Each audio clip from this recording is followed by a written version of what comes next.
अस्सलाम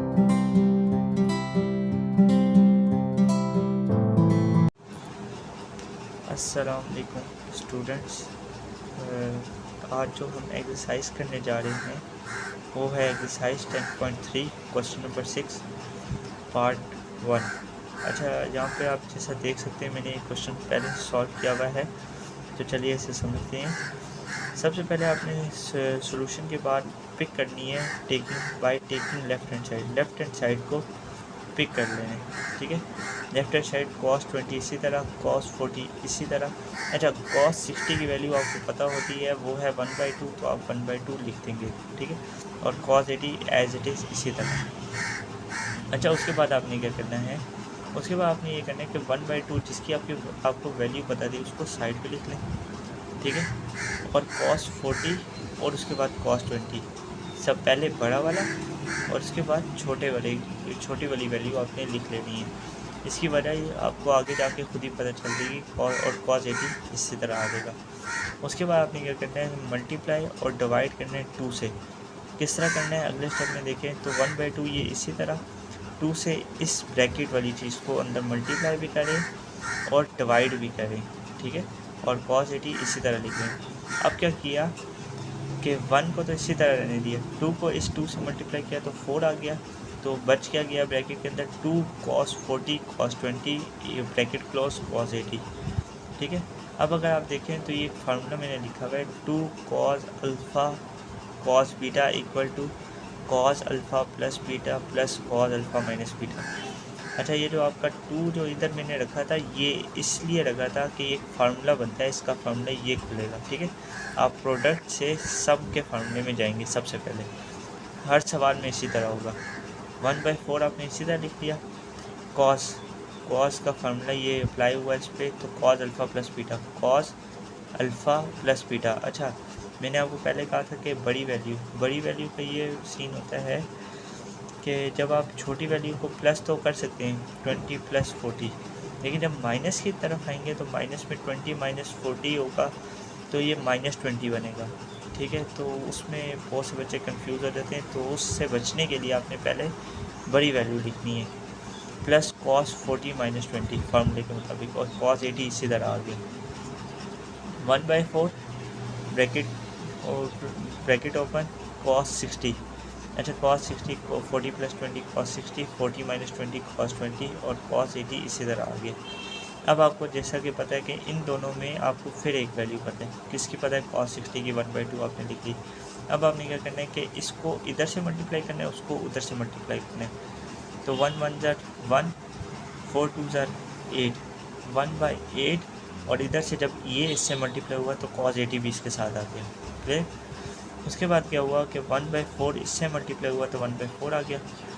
cos 80 इससे multiply हुआ तो cos 80 cos 20 मल्टीप्लाई होकर आ गया। इधर भी देखें तो मैंने बड़ी वैल्यू को पहले लिख लिया, छोटी वैल्यू को बाद में लिख लिया, सेम रीज़न की वजह से, ठीक है। 1/8 इसी तरह आ गया, cos 80 इसी तरह। अच्छा, उसके बाद क्या करेंगे कि 1/8 प्लस 1/4 cos 80 cos 20। अच्छा देखें, वही सेम स्टेप रिपीट हुआ कि पहले बड़ी वैल्यू और बाद में छोटी वैल्यू लिखी, सेम रीज़न की वजह से कि आपका बाद में माइनस ना आए। 1/8 इसी तरह cos 80 प्लस 1/4। अच्छा, अब इधर 2 नहीं था क्योंकि 2 हमें फार्मूले में चाहिए होता है, लेकिन 2 इधर चाहिए था, तो 2 से मल्टीप्लाई भी कर दिया और डिवाइड भी कर दिया, ठीक है। cos 80 cos 20 इसी तरह। अब क्या करेंगे, 1/8 cos 80 प्लस 1/8 2, ये 4 2 ज़र 8 और ये वाला 2 रहने दिया अंदर ही।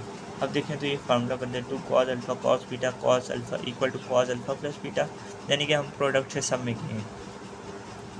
तो 1/8 इसी तरह cos 80 इसी तरह प्लस 1/8 इसी तरह cos alpha plus beta plus plus का निशान cos अल्फ़ा माइनस बीटा आ गया, ठीक है। उसके बाद आप क्या करेंगे कि 1/8 इसी तरह लिखे cos 80 प्लस 1/8 cos 100 cos 60। अब इसमें भी आपको cos 60 की वैल्यू पता है, लेकिन मैंने पहले क्या किया कि मल्टीप्लाई कर दिया, बाद में वैल्यू पुट कर दूँगा। 1/8 cos 80 इसी तरह 1/8 cos 100 1/8 cos 60 डिग्री, ठीक है। अच्छा, उसके बाद हमने क्या किया है कि 1/8 कॉस 100 इसी तरह लिख दिया, प्लस 1/8 कॉस 80 लिखा, प्लस 1/8 और कॉस 60 की वैल्यू लिख दी 1/2, ठीक है। अब 1/8 इसी तरह कॉस 100 पहले लिख दिया, प्लस कॉस 80। अच्छा, और इसको 1/16 कर दिया, 1 1 से 1, 8 2 से 16। अच्छा ठीक है। अगर आप देखें इधर तो ये प्लस का फॉर्मूला है, ठीक है, प्लस का, कॉस के प्लस का फॉर्मूला है, तो आप इसको प्रोडक्ट में ले लें। क्या फॉर्मूला है? Cos alpha plus beta equal to 2 cos alpha plus beta divide by 2 cos alpha minus beta divide by 2, ठीक है। 1/8 इसी तरह 2 cos alpha plus beta, alpha की वैल्यू 100, बीटा की value 80, alpha plus beta divided by 2 फार्मूले के मुताबिक same to same, ठीक है। साथ में डॉट का निशान, cos alpha minus beta divide by 2, ठीक है।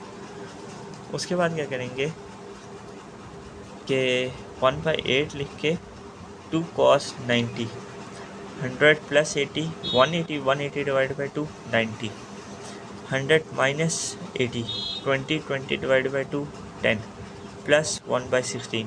अच्छा, कॉस 90 की वैल्यू जो होती है ना वो ज़ीरो होती है, आप कैलकुलेट कर सकते हैं। तो 1/8 इसी तरह 2 ज़ीरो कॉस 90 की जगह कॉस 100 प्लस 1/16।